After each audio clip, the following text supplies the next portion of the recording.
not everybody likes the same kind of food, right? That's probably a good thing. I mean, all the more pizza for me. But whether we eat milkshakes or mangoes, pizzas or pears, tacos or toast, we use the energy that's in our food to stay alive. But how did that energy get into our food in the first place? The answer is that energy flows between living things. It's almost like each form of food is a link in a chain. A food chain. You might have heard that humans are on the top of the food chain because we eat pretty much everything, and except for the occasional video game monster and maybe the odd bear, nothing tries to eat us. But what is a food chain exactly?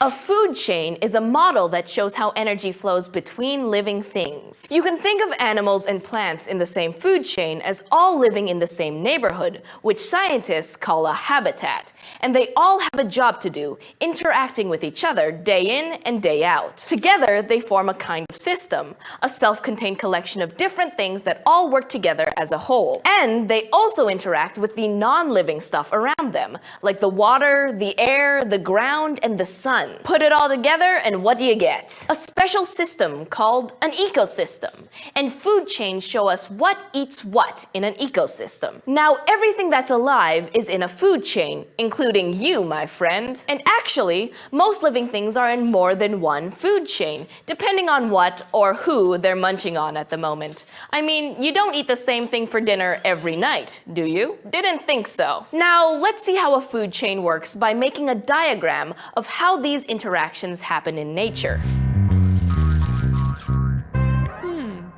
First, all of the energy that's in a food chain starts with the sun. I can't stress that enough, people.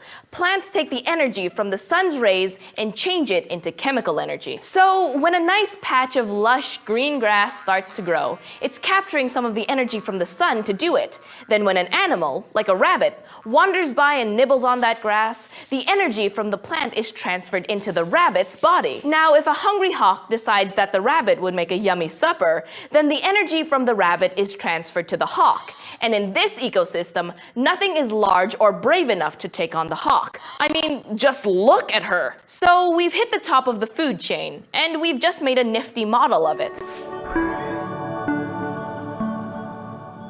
So a food chain is a model that shows how energy flows between living things in an ecosystem.